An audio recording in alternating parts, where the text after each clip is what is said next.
새날을 여는 새벽 말씀 나눔입니다. 오늘은 2024년 3월 8일 금요일이고 말씀을 전하는 저는 강민 목사입니다. 오늘 우리가 함께 나눌 말씀은 로마서 8장 5절로부터 17절까지 말씀입니다. 육신을 따르는 자는 육신의 일을, 영을 따르는 자는 영의 일을 생각하나니 육신의 생각은 사망이요 영의 생각은 생명과 평안이라. 육신의 생각은 하나님과 원수가 되나니 이는 하나님의 법에 굴복하지 아니할 뿐 아니라 할 수도 없음이라. 육신에 있는 자들은 하나님을 기쁘시게 할 수 없느니라. 만일 너희 속에 하나님의 영이 거하시면 너희가 육신에 있지 아니하고 영에 있나니 누구든지 그리스도의 영이 없으면 그리스도의 사람이 아니라. 또 그리스도께서 너희 안에 계시면 몸은 죄로 말미암아 죽은 것이나 영은 의로 말미암아 살아있는 것이니라. 예수를 죽은 자 가운데서 살리신 이의 영이 너희 안에 거하시면 그리스도 예수를 죽은 자 가운데서 살리시니가 너희 안에 거하시는 그의 영으로 말미암아 너희 죽을 몸도 살리시리라. 그러므로 형제들아, 우리가 빚진 자로 돼 육신에게 져서 육신대로 살 것이 아니니라. 너희가 육신대로 살면 반드시 죽을 것이로되 영으로서 몸의 행실을 죽이면 살리니 무릇 하나님의 영으로 인도함을 받은 사람은 곧 하나님의 아들이라. 너희는 다시 무서워하는 종의 영을 받지 아니하고 양자의 영을 받았으므로 우리가 아빠 아버지라고 부르짖느니라. 성령이 친히 우리의 영과 더불어 우리가 하나님의 자녀인 것을 증언하시나니 자녀이면 또한 상속자 곧 하나님의 상속자요 그리스도와 함께한 상속자니 우리가 그와 함께 영광을 받기 위하여 고난도 함께 받아야 할 것이니라. 아멘. 로마서 8장 5절로부터 17절 말씀입니다. 성경은 먼저 정답을 말하고 이어서 정답을 설명하는 구조로 되어 있습니다. 학생들이 보는 문제집과 해설집을 보면 먼저 정답이 나오고 그 정답을 어떻게 풀어내는지에 대한 과정이 나오듯이 성경도 정답을 선포하고 무조건 외우라 이렇게 얘기하지 않고 왜 이런 답이 나왔는지에 대한 설명을 합니다. 하나님의 일하심, 이걸 자세하게 설명하는 것이 5절 이하입니다. 그런데 우리가 말씀을 읽어갈 때 주의해야 할 사항이 있습니다. 성경의 용어와 세상의 용어를 좀 구분하여 봐야 한다는 겁니다. 똑같은 단어로 사용하지만 의미상의 차이가 있습니다. 3절부터 8절에 특별히 육신이라는 용어와 영이라는 용어가 반복하여 나타납니다. 본문에서 사용된 육신은 몸 또는 신체 이걸 의미하는 게 아닙니다. 영도 우리가 생각하는 정신이나 혼 이런 거를 의미하는 게 아닙니다. 성경은 우리를 몸과 정신 이렇게 나누지 않습니다. 물론 구성적으로 구분할 수는 있습니다. 하지만 실제적으로 이걸 나누어 구분하는 게 아닙니다. 예를 들어 손과 발 같은데요, 여러분. 손과 발은 다른 겁니다. 그렇다고 손과 발이 별개의 존재로 분리돼서 존재할 수 있을까요? 이게 의미 있으려면 사람 몸에 붙어 있어야만 의미 있는 것 아닙니까? 물론 의미상으로 손의 역할과 발의 역할은 구분할 수 있습니다. 그런데 이게 한 몸 안에서 하나 되어 나타나지 않으면 손 따로 발 따로는 크게 의미가 없다는 겁니다. 이게 모두 인간의 몸에 붙어 있어야 의미가 있습니다. 우리 육신과 몸은 구성적인 측면에서 각자의 기능이 있지만 우리와 따로 분리되어 각각 이렇게 있다는 건 사실은 별 의미 없는 일과 마찬가지입니다. 마찬가지로 육신과 영, 이것도 잘 이해해야 합니다. 적으로야 본다면 손과 발처럼 따로 존재하는 것처럼 느껴지지만 이게 분리되어 있으면 우리에겐 아무런 의미가 없습니다. 성경에서 나오는 육신이나 영을 우리는 잘 이해해야 합니다. 이 육신과 영 이런 표현은 우리의 상태, 우리의 위치를 표현하는 용어입니다. 육신, 이거는 온몸, 신체 이거를 의미하는 게 아니라 우리가 죄 가운데 사로잡혀 있는 상태, 우리가 죄의 종이라는 신분, 우리가 죄인이라는 정체성, 이거를 의미한다는 겁니다. 반대로 영은 우리 구성 요소 중 사고와 이해, 감정을 나타내는 기능적인 부분이 아니라 우리의 상태, 다시 말해 하나님께 속해 있는 상태, 의에 속해 있는 상태, 우리가 하나님의 자녀된 신분과 위치를 표현하고 있는 말이 영이라는 단어입니다. 따라서 단순하게 말하면 육신은 죄를 나타내는 말이고 영은 하나님을 나타내는 말이라는 겁니다. 물론 성경 안에서 말 그대로 몸을 이야기할 때도 있습니다. 또 구성되어 있는 영을 따로 이야기할 때도 있습니다. 그래서 말씀을 읽으며 이 차이를 우리는 잘 분별하며 읽을 수 있어야 합니다. 아무튼 오늘 본문의 이 육신과 영은 우리가 잘 구분해야 할 것이 우리 죄에 속해 있는가 아니면 하나님께 속해 있는가로 구분되어진다는 것을 이해하고 말씀을 봐야 합니다. 육체를 죄로, 영을 하나님으로 이해해서 성경을 읽어보면 5절로부터 9절은 이렇게 읽을 수 있습니다. 죄를 따르는 자는 죄의 일을, 하나님을 따르는 자는 하나님의 일을 생각하나니 죄의 생각은 사망이고 하나님의 생각은 생명과 평안이라. 죄의 생각은 하나님과 원수가 되나니 이는 하나님의 법에 굴복하지 아니할 뿐 아니라 할 수도 없음이라. 죄에 있는 자들은 하나님을 기쁘시게 할 수 없느니라. 만일 너희 속에 하나님의 영이 거하시면 너희가 죄에 있지 아니하고 하나님께 속해 있나니 따라서 누구든지 그리스도의 영이 없으면 그리스도의 사람이 아니라. 이렇게 읽어낼 수 있어야 한다는 겁니다. 여러분, 로마서 7장에서 바울이 심각하게 느꼈던 것은 바로 죄였습니다. 자신이 죄에 팔렸고 내가 죄에 사로잡혀 있었다라는 것이었습니다. 죄에 사로잡혀 있는 이들에게 하나님은 율법을 주심으로 말미암아 그들이 죄 가운데 있음을 깨닫게 했습니다. 자신의 행동이 죄인 줄 모르는 죄인에게 죄를 알게 하고 죄를 짓지 않고 선한 일을 행하도록 깨우치기 위해 하나님께서 율법을 주신 겁니다. 그런데 그 주신 율법이 자기의 역할을 제대로 하지 못합니다.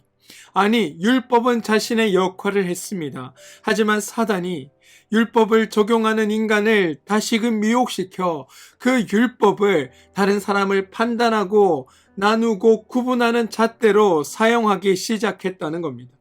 다른 사람을 평가하고 정죄하는 잣대로 사용하기 시작했습니다. 그러면서 하나님의 율법이 다시 죄를 짓는 도구처럼 사용되기 시작합니다. 이건 율법이 부족해서가 아니라 죄인이 죄만 알고 율법의 참된 의미를 이해하지 못했기 때문입니다. 하나님이 보시기에 우리가 그 길에서 헤어날 수 없는 것처럼 보이시니까 하나님께서 예수 그리스도를 보내주셔서 우리를 온전히 구원해 주셨습니다. 아예 우리의 소속을 하나님께로 바꾸시는 역할을 예수 그리스도를 통해 행하셨다는 겁니다. 죄인된 인간을 위해 자기의 아들, 즉 예수 그리스도를 죄 있는 육신의 모양으로 이 땅에 강림시키신 하나님께서 예수 그리스도를 인간의 모습으로 우리 가운데 보내셔서 예수를 통해 우리의 죄를 정하시는 일들을 행하셨다는 겁니다. 죄의 대가를 죄 지은 죄인이 받는다면 우리는 죽을 수밖에 없는데 죄 없으신 예수가 우리를 대신하여 죄의 대가를 받으셨기에 이제 우리는 죄의 결과를 벗어날 수 있게 되었고 하나님의 말씀을 쫓아 살 수 있게 되었습니다. 예수가 왔고 예수가 죄의 결과를 감당했고 예수가 죄를 이기었기에 모든 것이 다 이루어진 겁니다. 이제 우리 인간의 문제가 해결되었다는 겁니다. 그래서 로마서 8장 5절로부터 11절은 우리의 문제가 해결된 그 결과를 설명하고 선포하고 있는 겁니다. 예수 그리스도로 말미암아 변화된 우리의 신분과 위치와 상태를 설명하고 있어서 우리는 이런 선언을 읽을 때마다 우리는 당연하다는 확신의 반응을 가지고 있어야 합니다. 여러분 9절, 10절, 11절은 조건문이나 의문문이 아니라 이러한 일이 우리 안에 일어났음을 선포하는 확신의 선포입니다. 9절, 만일 너희 속에 하나님의 영이 거하시면 너희가 육신에 있지 아니하고 영에 있나니 누구든지 그리스도의 영이 없으면 그리스도의 사람이 아니라. 이 말씀을 풀어 설명하면 만일 너희 속에 하나님의 영이 거하시면 너희가 육신에 거하지 아니하고 영에 있는 것인데 너희 속에 그리스도가 계시는 정도가 아니라 너희 자체가 아예 그리스도 안에 존재하는 자들이 되었다. 그러므로 너희는 더 이상 죽음, 육신, 죄 가운데 있지 아니하고 하나님 안에 있게 된 것이다. 만일 어떤 사람이 너희와 다르게 그리스도의 영이 없다면 그 사람은 그리스도의 사람이 아니다. 하나님께 속한 사람이 아니라 여전히 죄 가운데 머물고 있는 사람이다라는 뜻입니다. 10절 또 그리스도께서 너희 안에 계시면 몸은 죄로 인하여 죽은 것이나 영은 의를 인하여 산 것이라. 이 말의 뜻을 풀어 설명하면 너희는 그리스도 안에 있다. 그래서 너희는 이제 죄에서는 죽은 자들이 된 것이다. 그리고 생명 주시는 하나님 안에 산 자들이 된 것이다라는 의미입니다. 11절 예수를 죽은 자 가운데서 살리신 이의 영이 너희 안에 거하시면 그리스도 예수를 죽은 자 가운데서 살리신 이가 너희 안에 거하시는 그의 영으로 말미암아 너희 죽을 몸도 살리시리라. 이 말씀도 풀어보면 예수 그리스도를 죽은 자 가운데서 살리신 이의 영이 이미 우리 안에 계시기 때문에 그리스도 예수를 죽은 자 가운데서 살리신 이가 우리 안에 거하시는 그의 영으로 말미암아 우리의 죽을 몸도 살리신다는 하나님의 선언이 되어 우리에게 들려지는 겁니다. 사랑하는 성도 여러분, 우리 그리스도교는 하나님이 행하시고 하나님이 선포하시고 선포하는 것에 그치는 것이 아니라 그 하나님이 그것을 인증하는 공증하는 역할까지 감당합니다. 우리의 믿음의 근거, 우리의 신앙의 근거는 우리의 느낌에 있지 않습니다. 바로 하나님께서 행하신 그 행하심과 그 증거 가운데 우리의 믿음이 바로 서는 겁니다. 그것을 봄으로 말미암아 우리에게 믿음이 세워지는 겁니다. 느낌과 기분으로 신앙을 갖는 것이 아니라 우리에게 이루어진 그 확실한 일들과 그 증거들이 우리로 하여금 하나님을 믿게 한다는 겁니다. 8장 16절에 성령이 친히 우리를 영과 더불어 우리가 하나님의 자녀인 것을 증언하시나니라고 이야기합니다. 여러분 16절은 성경이 가지고 있는 독특한 표현 방식입니다. 세상에는 내가 증거하는 것이 가장 정확합니다.